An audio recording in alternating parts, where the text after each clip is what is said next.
আজিৰ দিনৰ ভাত খাজ খাবলৈ কচুৰ ঠাৰিৰে চাটনি এবিধ বনাইছিলোঁ। চাবচোন কেনেকৈ বনাইছিলোঁ। প্ৰথমতে কেৰাহী এখনত 2 চামুচমান মিঠাতেল দি তাত গোটা জিৰা আৰু ডালচেনি অকণমান দি ল'ম। তাৰপিছত পিঁয়াজ আৰু জলকীয়াখিনি মিহি মিহিকৈ কাটি লৈছিলোঁ, সেইখিনি ফ্ৰাই কৰি ল'ম। পিঁয়াজখিনি ল' ফ্লেমত ৰঙচুৱা নোহোৱালৈ ফ্ৰাই কৰি ল'ব লাগিব।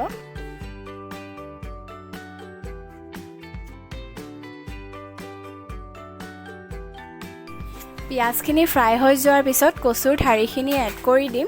তাৰপিছত 5 মিনিটমান ল' ফ্লেমত কচুখিনি লৰাই ল'ব লাগিব।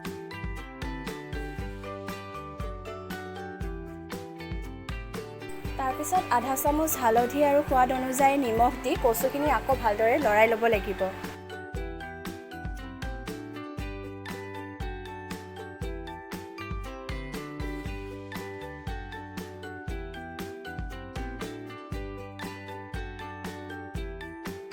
ইয়াৰ পিছত 1 চামুচ জিৰা এড কৰি দিলোঁ। তাৰপিছত পিচি লোৱা আদা নহৰুৰ পেষ্টখিনি এড কৰি দিলোঁ। তাৰপিছত কচুখিনি আৰু ভালদৰে এবাৰ লৰাই ল'ম। তাৰপিছত আধা চামুচ কাশ্মীৰী পাউডাৰ এড কৰি দিছোঁ। কচুখিনি অলমষ্ট সিজি গৈছে। এতিয়া কাটি থৈ দিয়া ৰঙালাওৰ টুকুৰাখিনি এড কৰি দিম।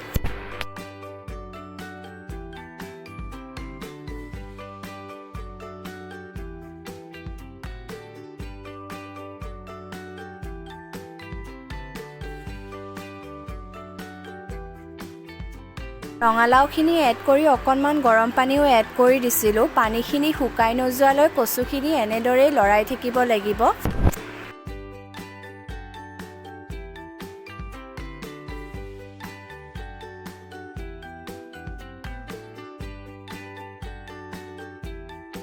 এয়া দেখিছেনে বাৰু, পানীখিনি অলমষ্ট শুকাই গৈছে আৰু কচু আৰু ৰঙালাওখিনিও গলি গৈছে।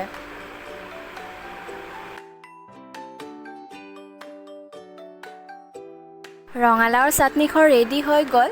ভিডিঅ'টো যদি ভাল লাগিছে চাই প্লিজ লাইক আৰু শ্বেয়াৰ কৰি দিব, আৰু যদি চেনেলটো ছাবস্ক্ৰাইব কৰা নাই প্লিজ চেনেলটো ছাবস্ক্ৰাইব কৰি দিব।